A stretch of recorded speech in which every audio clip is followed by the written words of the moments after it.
Big ബോസിൻ്റെ ലൈവിൽ ഇപ്പോൾ ജയിൽ നോമിനേഷൻസ് കഴിഞ്ഞു. 5 വോട്ടുകളുമായി അനീഷും 7 വോട്ടുകളുമായി ലക്ഷ്മിയുമാണ് ഇത്തവണ ബിഗ് ബോസ് വീട്ടിലെ ജയിലിലേക്ക് കയറാൻ പോകുന്നത്. എനിക്ക് തോന്നുന്നു അനീഷ് ഇത് 3-മത്തെയോ 4-മത്തെയോ തവണയാണ് ജയിലിലേക്ക് കയറാൻ പോകുന്നത്. ഒരുപാട് സമയം നീണ്ടു നിന്ന ഒരു ജയിൽ നോമിനേഷൻ ആയിരുന്നു ലൈവിൽ കഴിഞ്ഞത്. ഇന്നത്തെ ഏറ്റവും പ്രധാനപ്പെട്ട വിഷയവും ഈ ഒരു ജയിൽ നോമിനേഷൻസ് തന്നെയായിരുന്നു. കാരണം ഇന്നലെ വന്ന 2 പ്രൊമോയും ജയിൽ നോമിനേഷനെ അടിസ്ഥാനമാക്കിയിട്ടായിരുന്നു. ഇന്നത്തെ ടാസ്കുകളിലെ പ്രൊമോ ഒന്നും തന്നെ വന്നിട്ടില്ല. ഇത്തവണ അതികഠിനമായ ടാസ്കുകൾ കൊടുക്കുമോ എന്നറിയത്തില്ല. ഈ ഒരു സീസണിലെ ഏറ്റവും വലിയ ജയിൽ ടാസ്ക് കിട്ടിയത് എനിക്ക് തോന്നുന്നു ജിസേലിലും അതുപോലെ ഉനിയിലുമാണ്. ആ സമയം സെക്കൻഡുകളൊക്കെ കമ്പി വെച്ച് ഇങ്ങനെ അടിച്ചെണ്ണിക്കൊണ്ടിരിക്കുന്ന ഒരു ടാസ്ക്. അതുപോലെ എന്തെങ്കിലും ഒരു ടാസ്ക് ആയിരിക്കുമോ എന്ന് നമുക്ക് നോക്കാം. എന്തായാലും ലാലേട്ടൻ്റെ ഷൂട്ടിംഗ് ഇപ്പോൾ ചെന്നൈയിൽ നടന്നുകൊണ്ടിരിക്കുകയാണ്.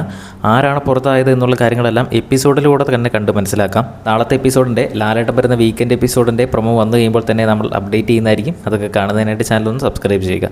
വീഡിയോ ഇഷ്ടപ്പെട്ടാലൊന്ന് ലൈക്ക് ചെയ്യുക. നിങ്ങളുടെ നിലവിലെ ഏറ്റവും ഇഷ്ടപ്പെട്ട മത്സരാർത്ഥിയുടെ പേര് താഴെ ഒന്ന് കമൻറ്റ് ചെയ്യുക.